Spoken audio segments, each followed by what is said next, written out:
that we call it as the white noise. So this equation says that there is a relation between epsilon I and epsilon I minus 1, which means that that correlation is not 0, right? So if this happens, we say that this is first order autocorrelation model. First order because epsilon I is related to just one before epsilon I, which is epsilon I minus 1. Okay, if I write epsilon I equal to phi epsilon I minus 1 plus eta epsilon I minus 2 plus wi, then this is called the second order autocorrelation model, because epsilon I is related to the two errors before itself. Epsilon I minus 1, epsilon I minus 2. So this is called as second order. So you can continue this one, right? So these errors, if they are uncorrelated, that assumption is okay. If they are correlated, then it's either the first order or the second order or more, right? So we need to investigate on that. Now, if they are uncorrelated, whatever we have done so far is good. We fit the model as we did before, right? So the assumption is okay. But if this is violated, then the procedure that we fit in the model is not good. We should change the procedure, right? So that phi, the coefficient of epsilon I, is between -1 and 1. We can prove that. Right? So if that is positive, means positive correlation between these two. If it's negative correlation between these two, right? If this is 0, means no correlation, right? Okay, so it seems that we should have a procedure to test phi, whether HO phi equals 0 true or false, right? So we can perform a significance test on phi, then make decision if correlation is 0 or not. So actually, we can prove mathematically that the correlation between epsilon I and epsilon I minus 1 is phi. So that coefficient is that correlation, right? We can prove it. We don't do it here, but we can prove it. Okay, so before that test, there is a statistic that help us to understand if epsilon I and epsilon j are uncorrelated, correlated, how much they are correlated, is it strong, is it weak, and that is coming from a statistic which is called Durbin-Watson D statistic. And it is defined in here. So this statistic is introduced to be a good measure for autocorrelation.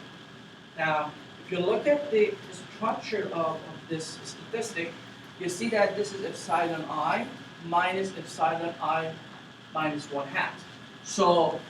So it means that the difference between these two, right? Squared, and then divided by epsilon I hat squared. So that is kind of the standardization of that difference. So this statistic, the D statistic, can be used for a quick look at the correlation. Now, it can be proved that this statistic means D is always between 0 and 4. Minimum 0, maximum 4. Okay? And if residuals is uncorrelated, means if this condition is true, then that D statistic is approximately 2. Between 0 and 4 means 2 in the middle, right? And if residuals are positively correlated, then D is less than 2. And if that is close to 0, means very strong correlation. Of course, very strong and positive, right? Okay. If D is bigger than 2, means epsilon I and epsilon j are negatively correlated. So the sign is different, right? It's negative when this is bigger than, right? is opposite side of what we usually do, right? And then if that is close to 4, it means that the correlation is high, very strong, but negative, right? So when we look at the D statistic, if D is close to 2, then we are happy that the condition is applied, right? And then we can fit this model using the procedure that we have done so far. If not, then that procedure is not available. Now, if D is close to 0 or 4, then we are facing with a regression which is called autoregressive regression. So it means that when this is not 0, that regression is called the autoregressive regression with that equation.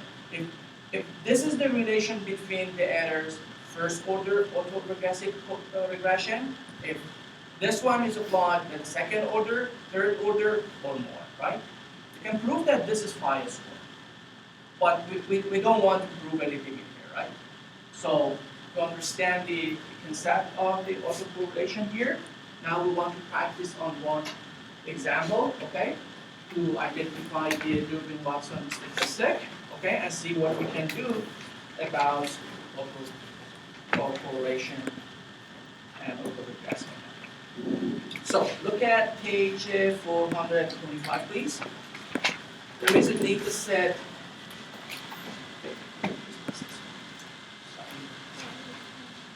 Did it?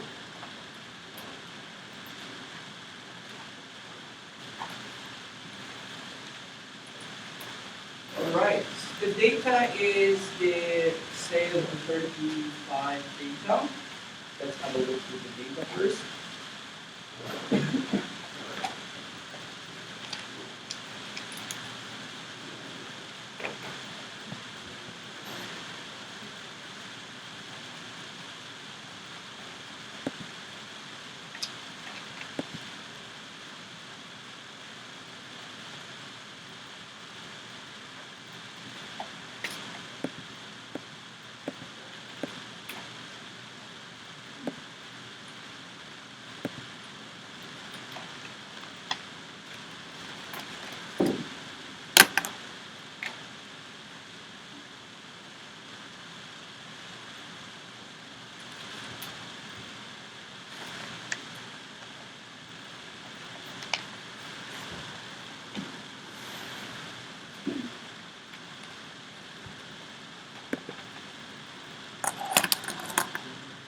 In this data set, sales is Y in thousands of dollars, and here is T.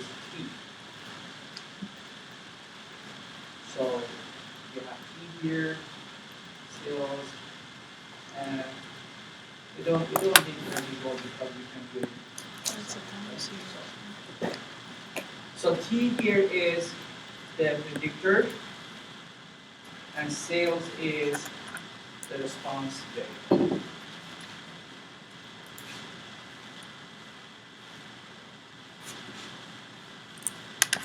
So we have the expected value of Y equals to 0 plus equal 1, X plus the error. So we say I, and inside of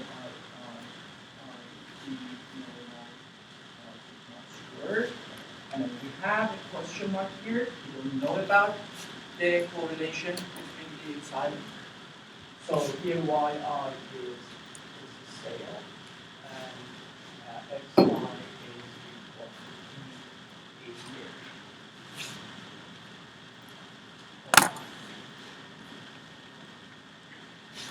Okay. So how many observations we have in here?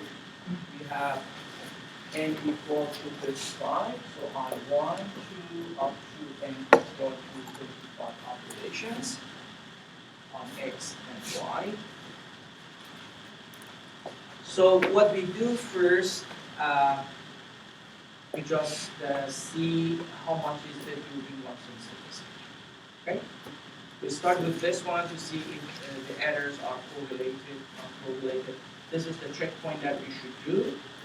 So you see, we learn the properties of multiple linear regression little by little. And then for a good project that you want to submit, you don't have a lot of time, you have only 4 days. Be careful. Then you need to apply all of these methods that you learned, okay? And then at the end, produce a model with no question about it, right? So we should apply all of these and check all the conditions that we are doing. So regression. And okay, so T is planetary variable. Now to look into the Durbin-Watson statistic, go to the statistics, and then you see here the last option here, Durbin-Watson statistic. So you can click here and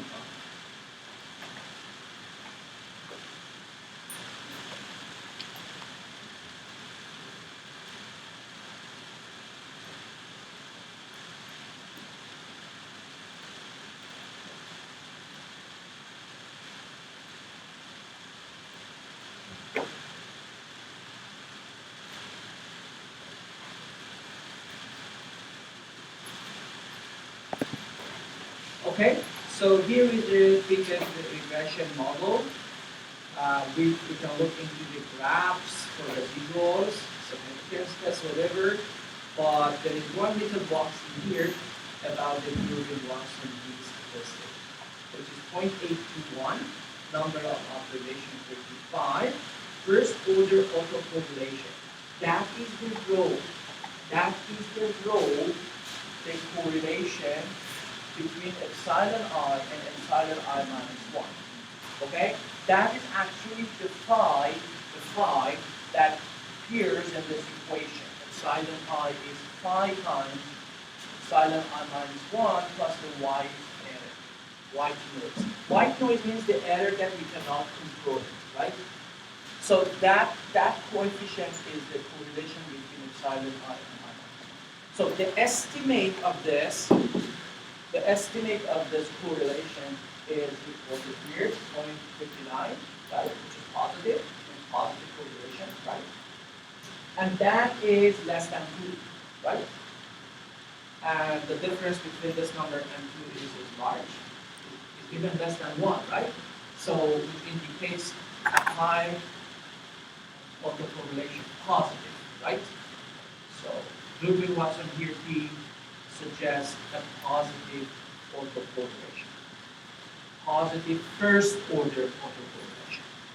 Durbin-Watson gives you just the first order autocorrelation. Positive first order autocorrelation between errors. That is a complete sentence that you need to know.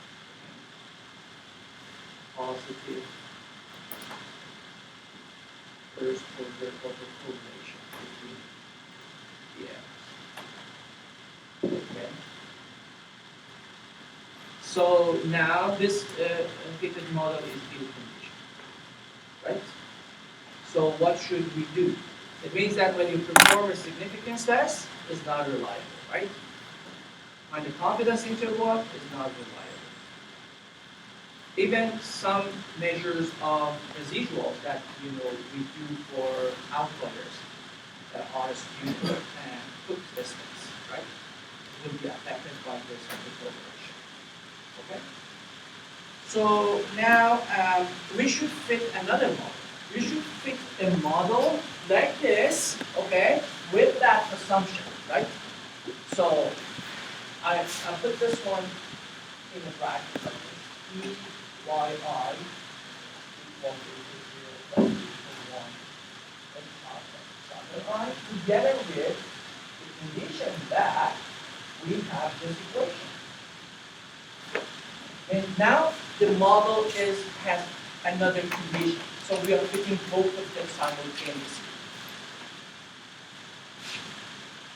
The fit that you see here is just that equation with this assumption.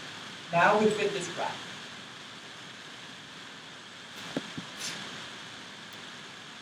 Now, The place that you should find this feat is in time series. The reason is that this autocorrelation happens mostly in time series data, when observations are observed over time. We call it as time series data. There is a course, 430, stat 430. We offer it here as time series analysis. And that is all about looking into the time series, which is very good course for some areas of physics. Right? Now, we fit this one. If you look at your data, you can analyze. Then we can look into the time series here. So there are lots of procedures that we can do for a model and preparing time series, right?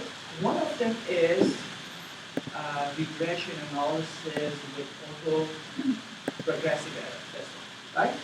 So if you choose this one, you're fitting that graph. Is that clear now? Okay, so we choose this one. Now, the dependent variable sales, explanatory variable t, time. Let's go over this one. Into the options, there are several methods in finding those parameters, right? You see everything here. By default, this is Walter's estimate. I am interested in the maximum likelihood. So we do maximum likelihood estimation through all this course for autoregressive. Okay? I choose this one because this is the most popular method for statistics. Maximum likelihood is based on probability. It's based on writing the joint distribution of all variables you have in the model and maximize that joint distribution. Means that you are estimating those parameters, okay, with a model that best define the data, okay? Means the most likely, most probability that you observe such data with such model, right, is based on optimization of the likelihood function, probability function. So we choose this one here, and then what other options do you want to do here?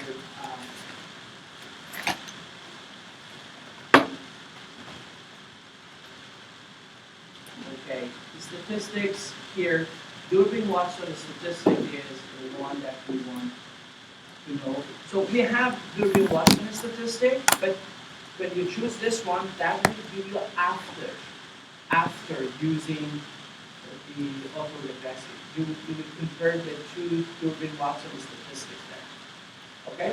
So let's just run it. Very simple.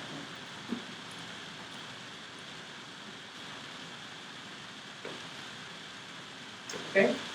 So yes, the first part, as you see, is the regression model. Durbin-Watson is reported here again. And then you will see one thing that I should immediately let you know, I don't want to forget that. For some reason and for some formulation in SAS, when you fit this model through time series analysis, the SAS equation for first order autoregressive model, consider this one as negative phi. So the formulation is this. Therefore, the estimate that phi will give you in the output should be multiplied by a negative if you are looking into this equation, right? So you see that now the first lag is here, negative 0.589, means negative 0.59, right? It was just positive 0.59. That is because of the formulation in SAS. So what we should do? Should we stick on this equation or change it to negative? I stick on this equation, okay? I don't change this one because this is more common, as the regressive. But I'm careful with SAS, right? So anything estimate from phi, you should multiply by a negative. If you are doing autoregressive, but if you are doing regression, you saw that in the output, it was based on this equation, right? It was positive. So now here, when we see this number negative, multiply by a negative. The standard error doesn't change, right? T-value, therefore, should be multiplied by a negative, right? So that is going for 4.2. Okay. So now, if you go down, now the Durbin-Watson statistic is 1.79 after using this model, right? So, which is now closer to 2. It means that by applying this condition, then dW is increased from 0.8 to now 1.8, right? It's closer to 2. And 2 is the border that there is no autocorrelation. But still there is a little bit, maybe that is due to the second order autocorrelation, right? That may be the here. All right? But now this is acceptable because that number is very close to 2. So, be careful about two Durbin-Watson statistics. One will be at the top of the output. That is only for this model. The second one is for those models, right? Okay. And you will see here now, this table is for thinking about the repeated model.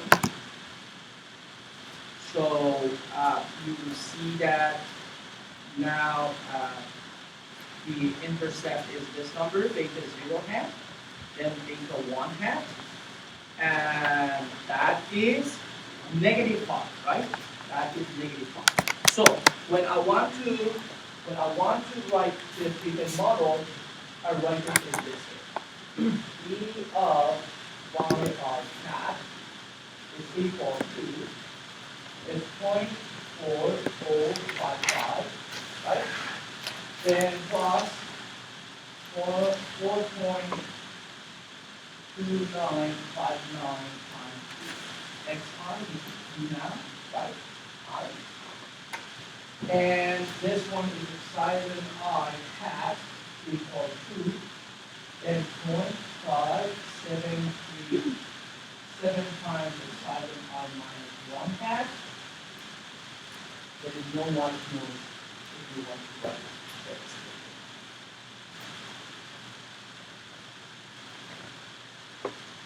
And it is very nice if I add another information here that the correlation between epsilon I minus 1 hat is equal to 0.573.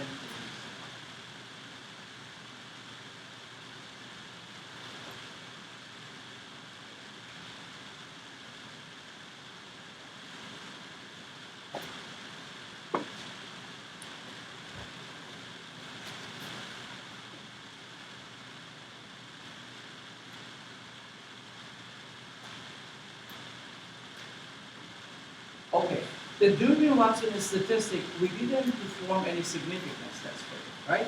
We just observed and compared it with 2, right? That is some visual observation about the statistic. Can we perform a significance test? Yes.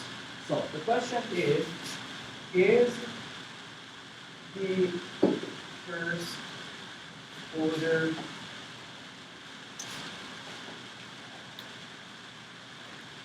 autocorrelation significant at alpha equal to 5% or 1%, 2%. Okay. We can perform a test. We write the new hypothesis that phi equals 0 versus HA, phi different from 0.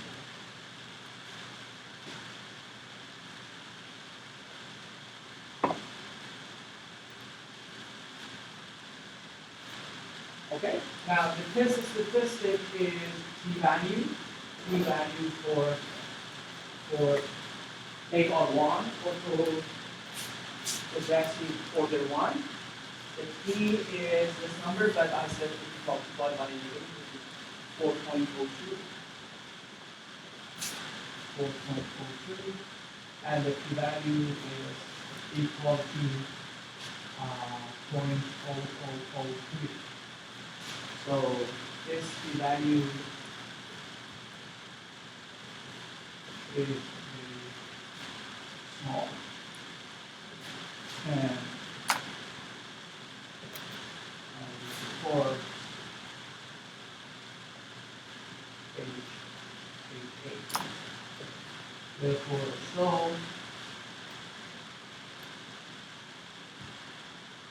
phi hat equal to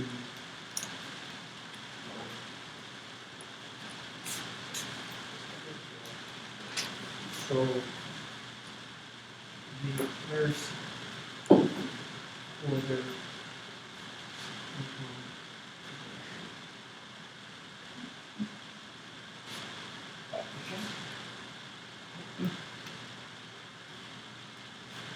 is that is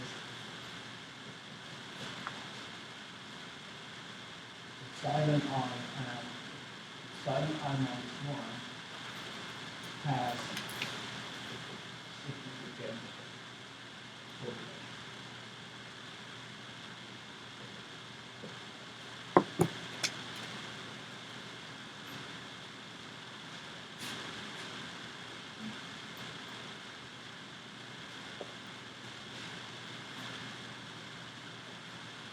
Now, after performing this test, we have all evidence about the goodness of this model against that model, right?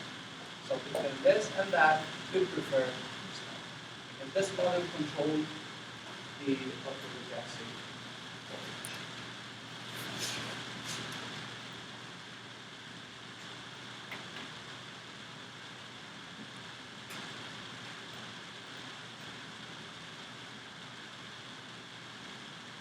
And there are some other statistics if you want to look.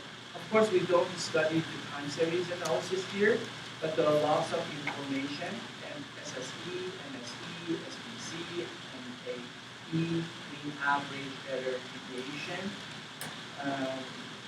local likelihood, okay, these are all statistics that we can use to analyze the data due to the time series formulation and theory, but we don't do it here. So if you'd like to study more about the time series, yes, that is okay. Any question about this exam?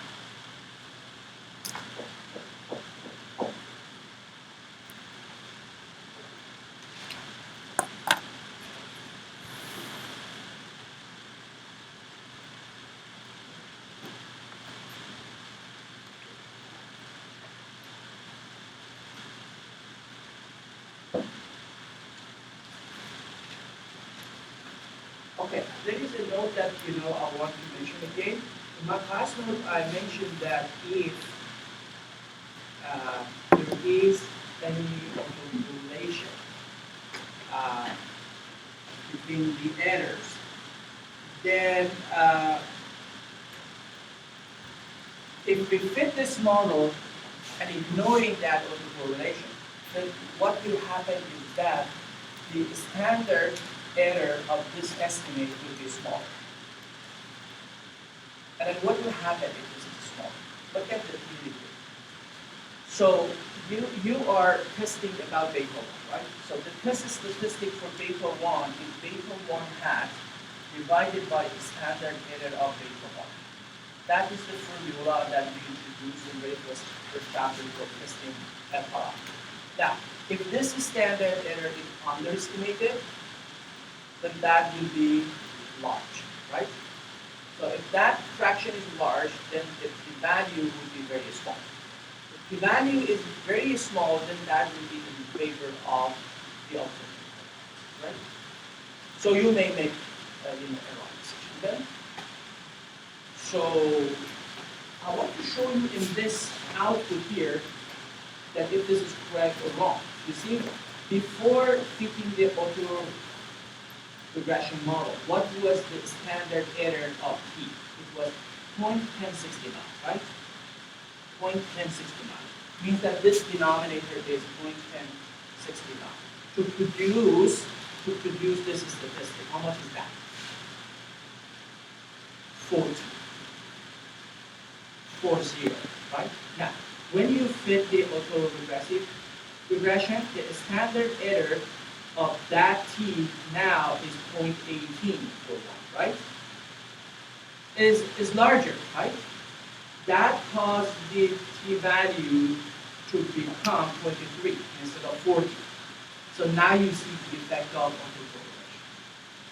That may be misleading. Of course, here the t-value 0.340, they are both of them so large that you don't make any mistake in decision because of the small p-value. But imagine that in one problem, that number is on border. Then you may make mistake. Instead of not rejecting HO, you reject the hypothesis. And you will see exactly the difference between the standard error and the big difference 17 for the t-value. Because for now it's 23, the difference is 17, right? 17. So big difference in here. But the estimate, look at the estimate for beta 1 hat is 4.2959, and it was the same thing, right? So the autocorrelation does not affect on the estimate on beta hat, but it has effect on the standard error. Which one is more important there? The standard error is more important because if the standard error is wrong in the denominator, a little bit change to this one, make it too much different in the fraction, and that is the t that you use for testing hypothesis, right? So it is important that every item of these, line in here, which is the IID normal, sequential constant, be investigated before you use this one, or before you recommend your model for people to use it for prediction purposes. Right? So that was the last point that we wanted to check, the correlation between the errors. All right, so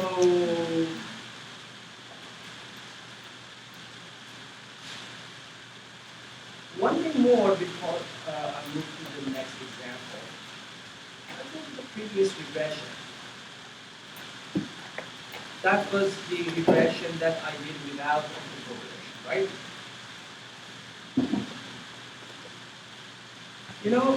Maybe you think about graphical method for catching if there is any autocorrelation. I should say that that is really hard. It needs a lot of experience, okay? But it's good to mention. If you look at the plot of residuals versus t here, okay, when I look at this residual, I see that a trend of increasing for the errors versus t, right? So you see, it's increasing. That means that this is residual, epsilon, right? So it means that this equation for this part should have this pi as positive, right? It's a straight line, approximately, right? And then when you go to this part, again, you see the same thing. Right? So some kind of relation between residuals, appeared in this graph. But again, I said this is very difficult for people to look into the graph and guess whether there is a negative, positive, or if there is any association at all. So yes, we can look into the graph, but the best thing to do is just writing the model, performing autoregressive, testing hypothesis, and then be sure about if there is any. Okay. So now,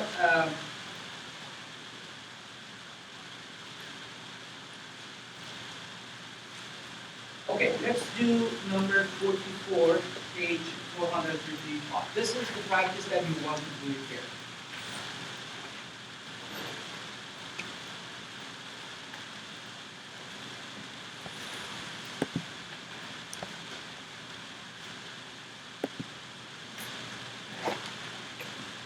There's part A, B, C, And the last part that I want to add, part E, is checking the assumption of autocorrelation.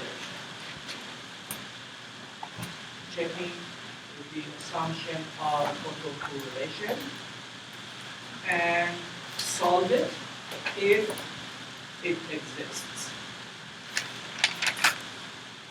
Solve it if it exists.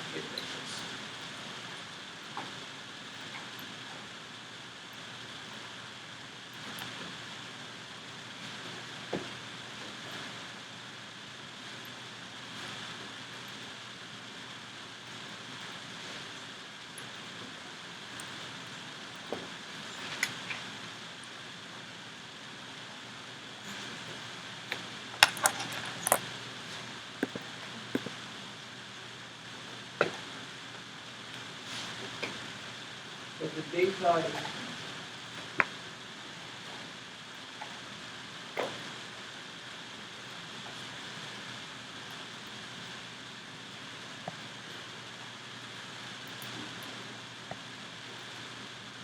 okay, it seems that the data is already prepared, right?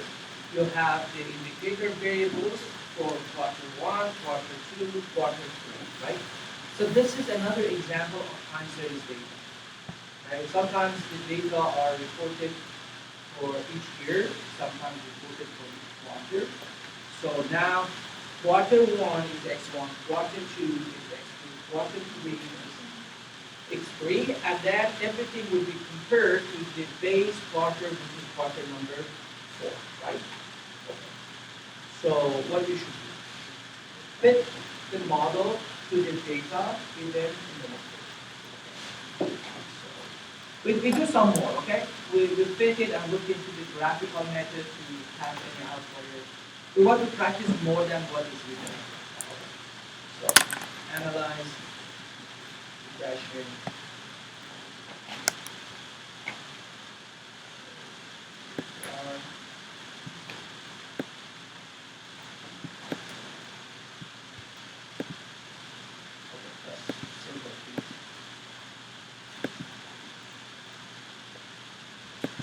we try to have a quick summary about it. Okay? So if you want to write, you can do it in this way. Okay. So if in part A shows a significant regression overall,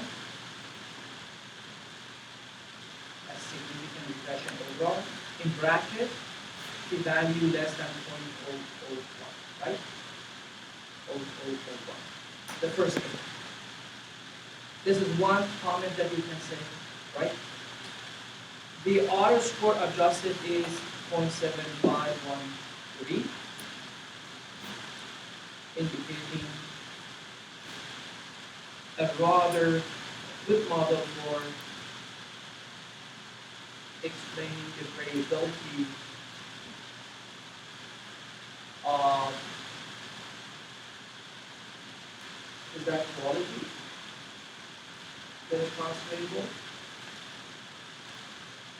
What is the response variable?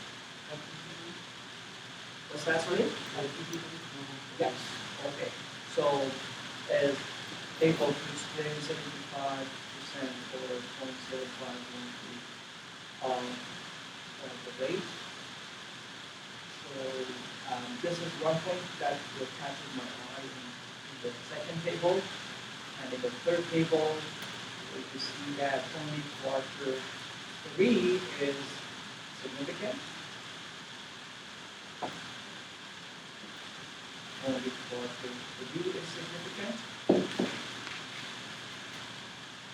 With value less than 0.0001. The histogram of the residual. Look at the histogram, please, and look at the kernel. The histogram of the residuals, the kernel density of the residuals, among the kernel density of the residual. I want to bring some evidence about normality, okay? So I look into the histogram, the kernel, and then one is the normal plot. Okay, the box plot of the residuals, and the normal probability plot suggests a leftward skew results, right? When you want to see leftward or rightward, the best thing is the box plot, right? Because on the probability plot, it's very hard to look at that. It needs a lot of experience. So this is about normality. So there's one question mark about normality, right? Then another thing that is important to us to report about is the constancy of variance. So looking at the residuals versus predicted values,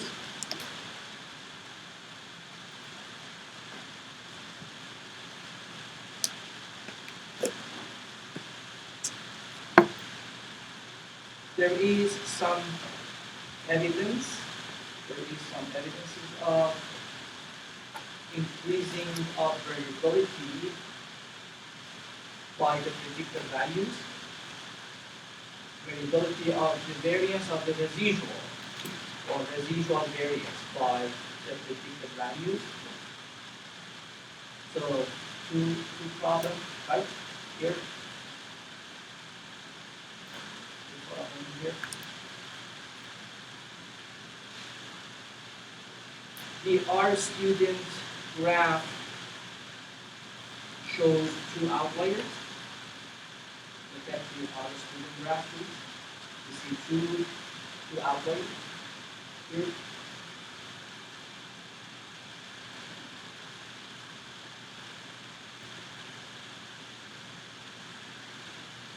There are two unusual observations in Cook's D plot,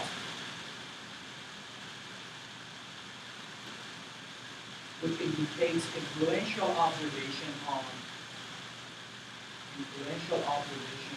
whole beta estimate.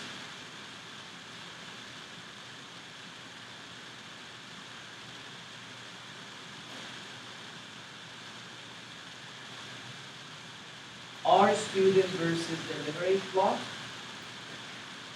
R student versus the leverage plot shows two outliers. You see that when you go down and above, it will be given by outlier. There is no leverage point.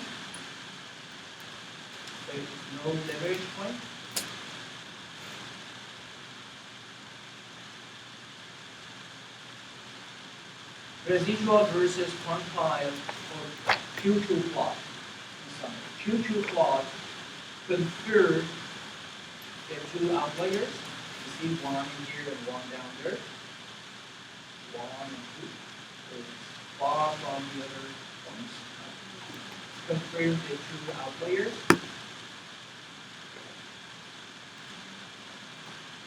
Well, this one. Okay. Residual fit plot. This one is residual dash fit plot. Residual dash fit plot shows that the variability of the residual is more than the variability of the fitting.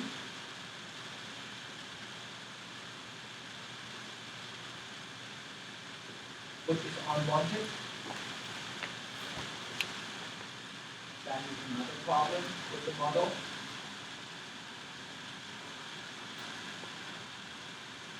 The box plot confirms the two outliers as well. You see the 2 points, one down and up. 2 points outliers. The box plot confirms the two outliers.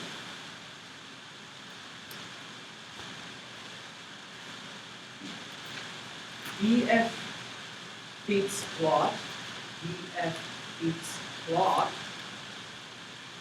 shows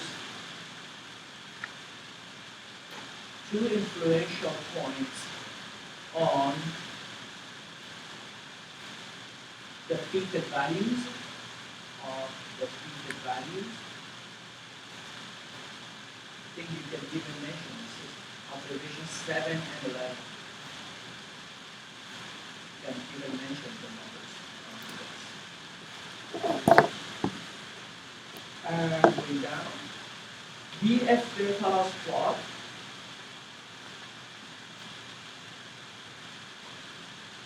shows no influential observation to affect intercept, quarter 1, quarter 2, but the same observations, number 7 and 11, but the same observations, number 7 and 11, are influential observations for the effect of quarter 3 on rate, or the effect of quarter 3 on rate.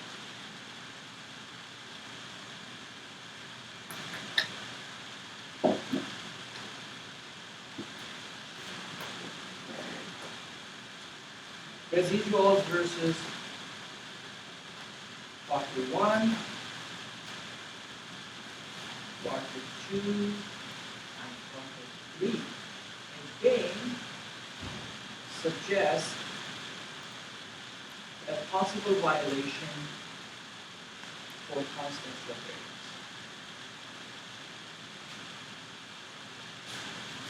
You can see, I mean that the range here at this level, the range of residuals is this much, but there is no, right? So make the variance of these observations less than the variance of that. Saying that this line is the average of the error, right? So if you have more distance from this line, then it means that the square of this one to that line is more, right? So it makes it variance property. So that can be a good summary, simple summary about part A that we did in the model. Of course, I said A didn't ask to do this, but we want to do a little bit more practice today on residual analysis. Do you have any question about this one?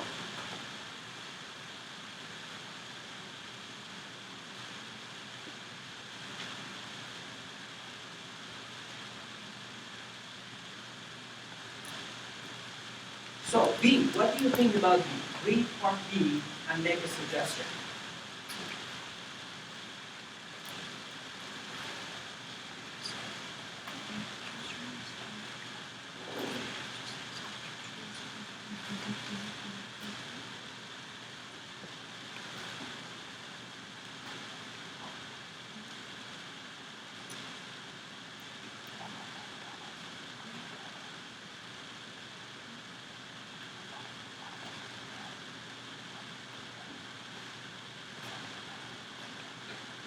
That's a little bit theoretical.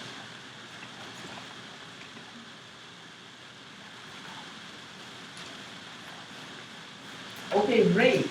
The response is rate, right? The rate is coming from a binomial distribution. Rate of success, right? Rate of failure is coming from a binomial distribution. Because the response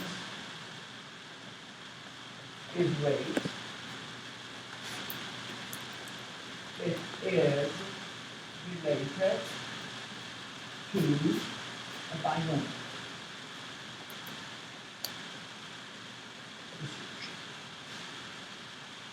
Oh, if that's binomial distribution, then the probability of y is n choose y, p to y, 1 minus p to n minus 1.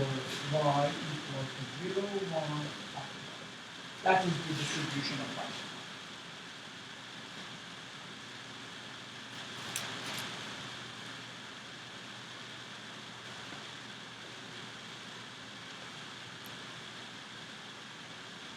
For this distribution, the expected value of y is n times p. Everybody knows that, right? And the variance of y is n p 1 minus p, right?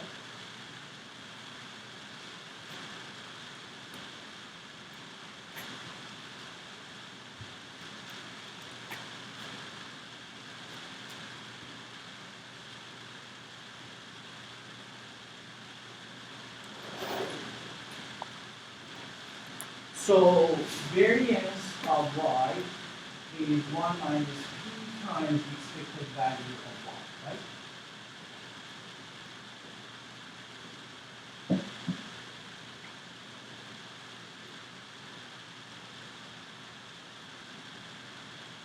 Now remember that the expected value of y in regression is the estimate of the average of response.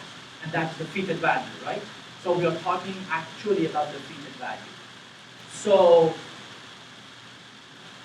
the variance of the fitted value is a function of the mean of the fitted value, which is multiplied by 1 minus p, right? And p is usually between 0 and 1. So that is less than 1, right? So in theory, for each binomial distribution, we're always facing with a phenomenon called under dispersion. It means that the variance is a function of the expected value with a coefficient which is less than 1. So what we see about the variance is not the actual variance of the response in the data.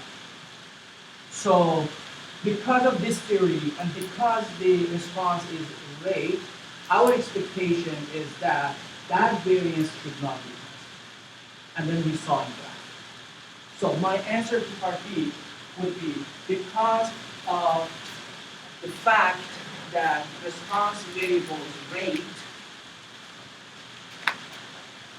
most likely the constancy of variance will be violated.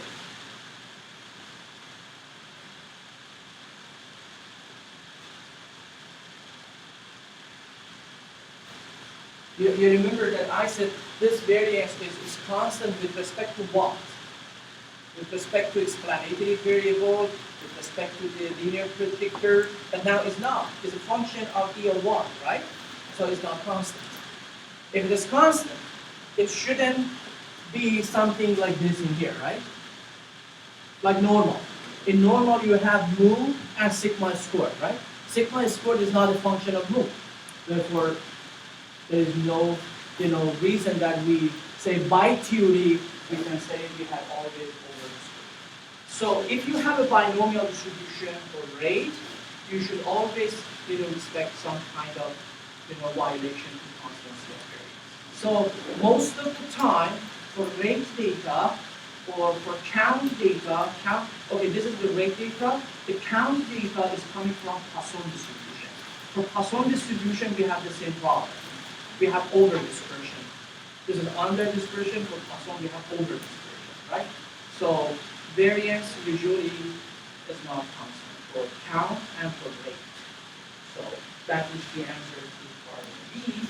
Suggest an alternative model.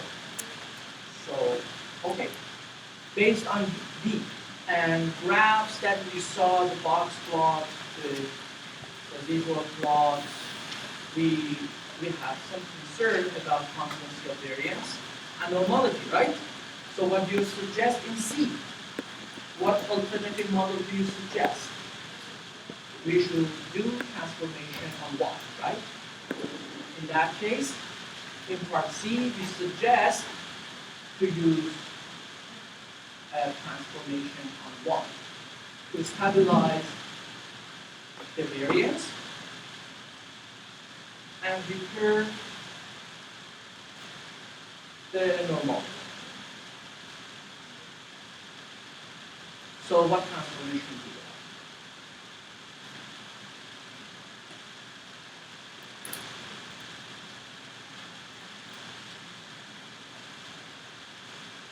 have? Any idea?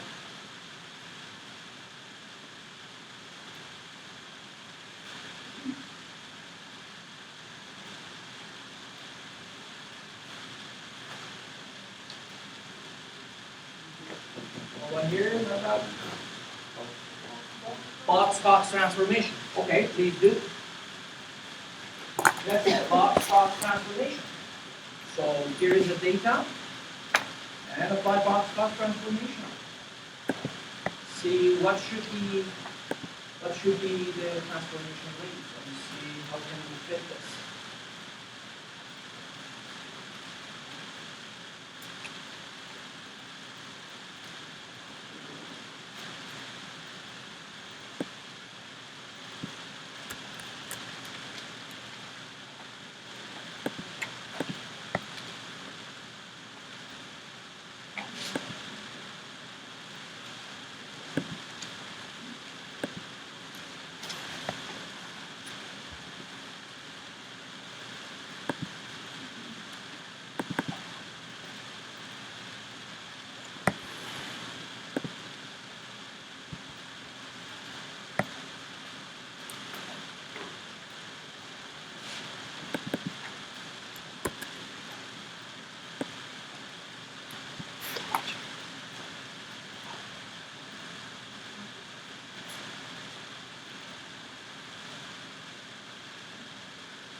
Everybody's happy with it?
Three steps you should copy the code containing the password, paste it in floor procedure deck, copy the name of the data, paste it, copy the name of the variable, and paste it. So one simple mistake in spelling will not get the answer.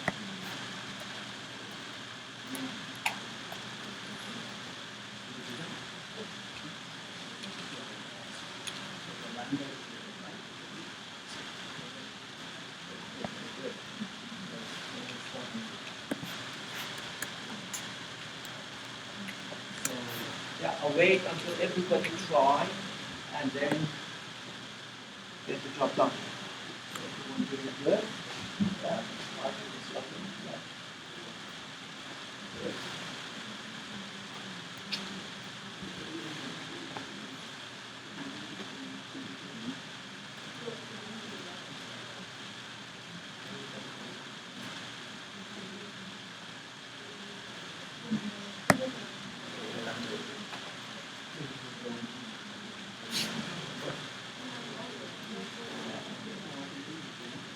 Don't type the names, just copy and paste it. That is a little bit funny.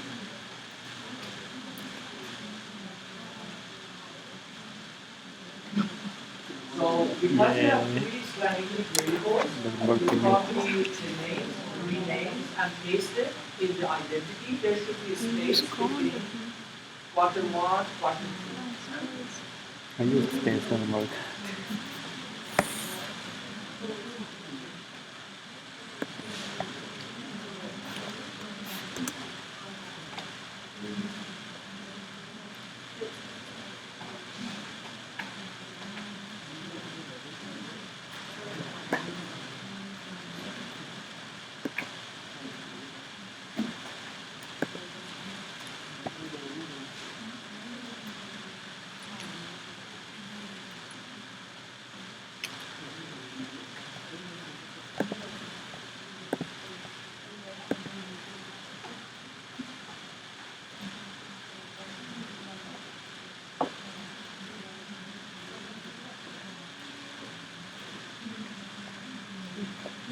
I love my Mac. You know, I was really disappointed with Windows. So 3 years ago, I switched to Mac, and then I had a MacBook. Believe me, just 3 years, I haven't had any problem about the drivers, about the virus. Oh my God, that is very simple working and very nice. I wonder why they really shouldn't give us the MacBook. Yeah, I know. Double. That's why, yeah, double. So that's And I think people are here more Windows. yeah. And then there are some softwares that run specifically on Yeah, Windows. yeah, exactly. So that's why. Yeah, And they then don't switch to Unix as well. Yeah, and then another thing is they have to train all their staff to Mac. Yeah. Because all their technicians, they are like Yeah. Windows Yeah. certified. Yeah, that's why. Okay. So can I assume that everybody is good?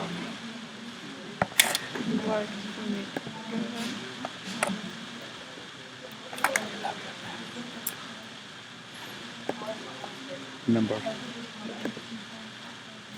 do not fall in love with the model.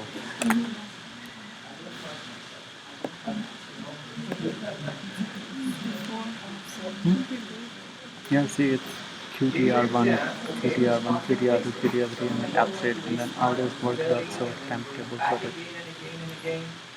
So let me continue here, please. So this is the graph that I see that most of you should get it. So the confidence interval here for lambda includes 0. And exactly 0 is in the middle. And that is suggested, right? So this one, the lambda selected by SAS. And also you see that that 0 is the minimum value, produces the minimum value for the root mean square. So which means that lambda 0 is the best.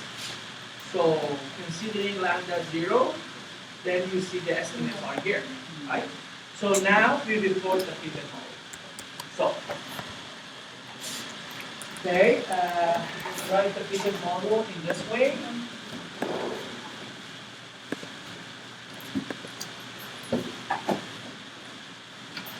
So, log of 1 track is equal to the intersection 2.6, 4, 5, 8, 5, 3, is 0.0041, 2, 3, 9, say, quarter 1. I just put Q1, okay? 2, 6, 9, plus 1, 0.347709222, and then plus 1.3497965 plus 82.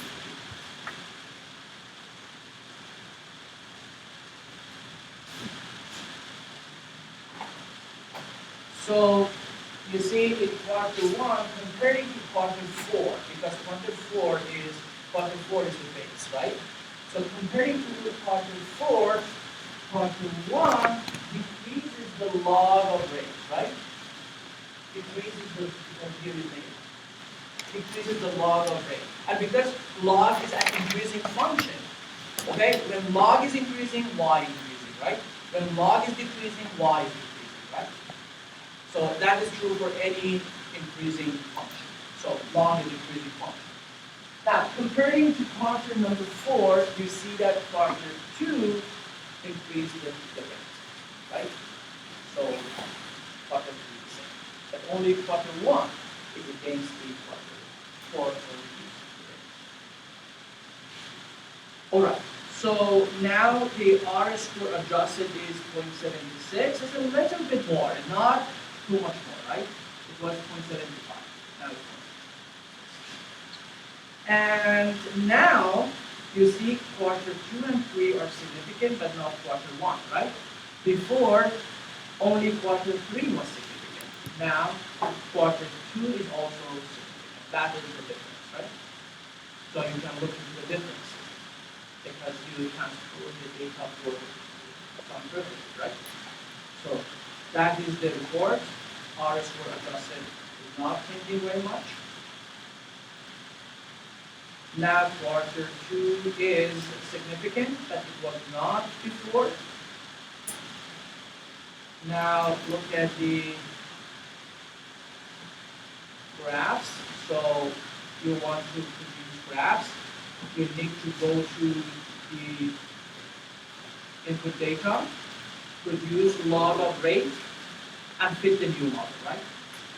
Because you want to see what happened to normality, what happened to constancy of variance, and that is not in the output of procedure trans rate, right? So you get the lambda, and then now fit the new model. So, okay, also take the data, insert a new column, say y, and that is from here to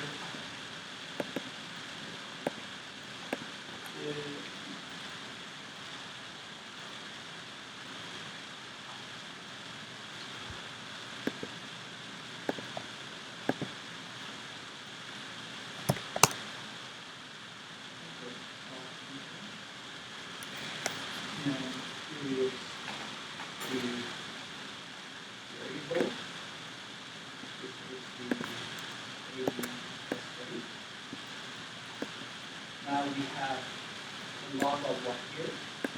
So with a new regression to the log of y, same predictors. Same predictors. And then here you would get all the graphs.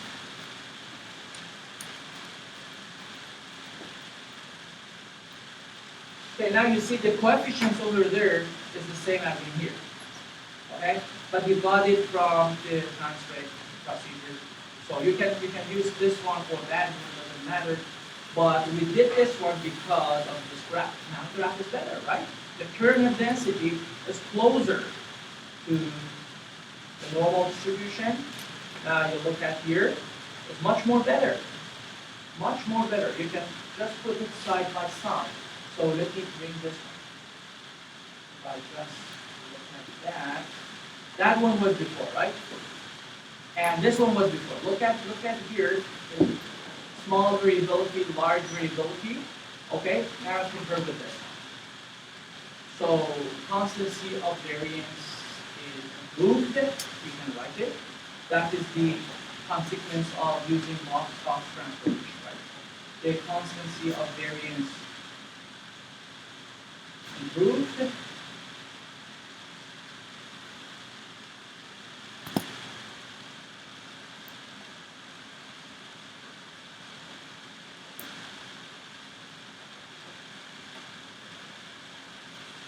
What about normality?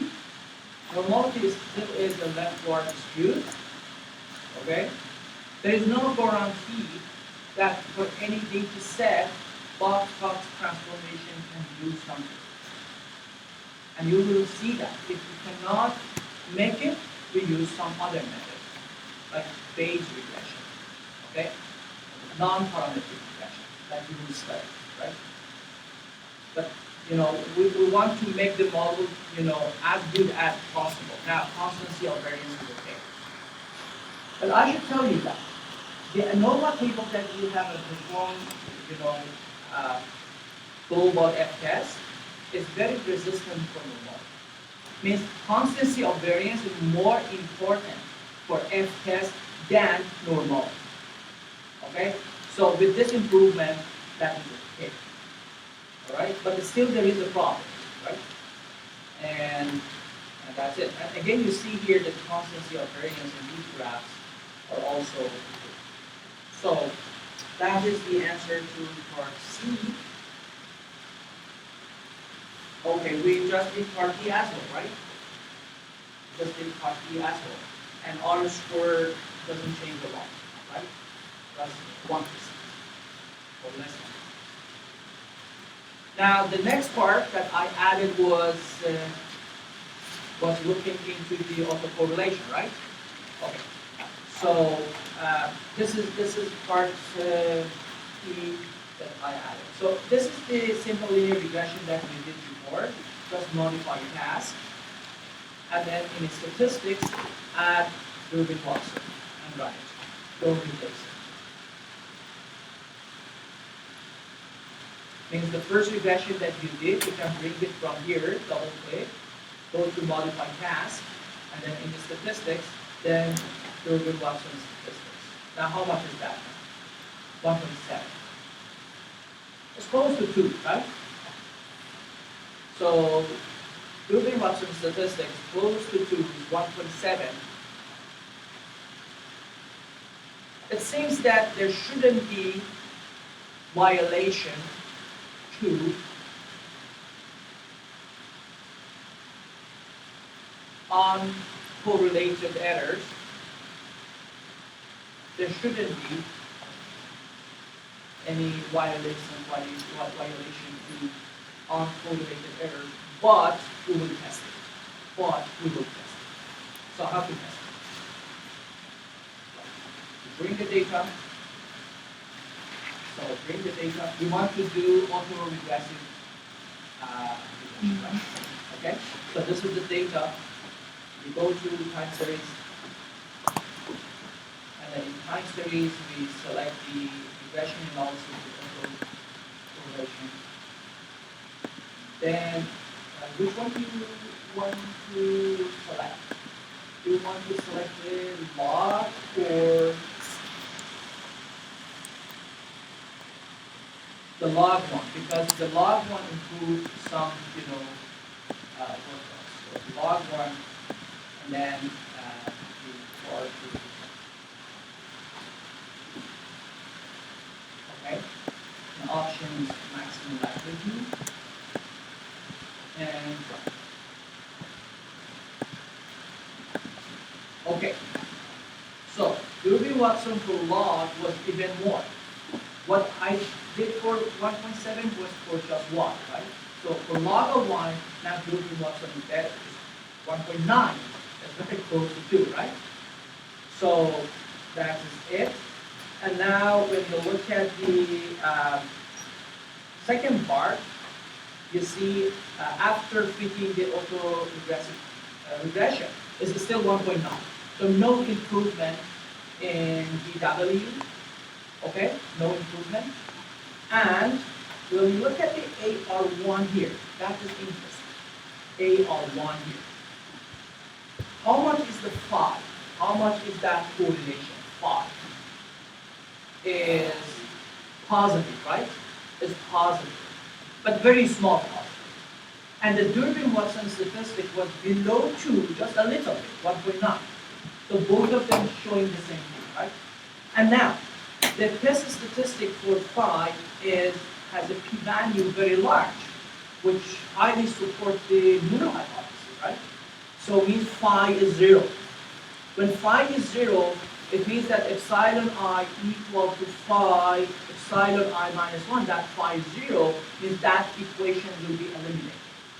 That means that there is no need for total regressive regression. Is that correct? So both Durbin-Watson statistic and the significance test for phi shows that, okay, the errors are uncorrelated. Now we have a model, this one. We have a model. Everything is good, but only a concern about normality, right? A little bit concerned about normality.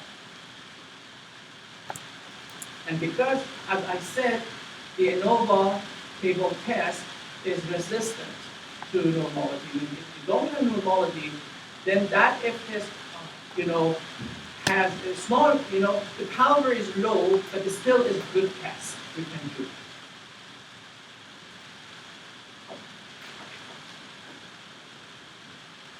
Okay, do you have any question about this?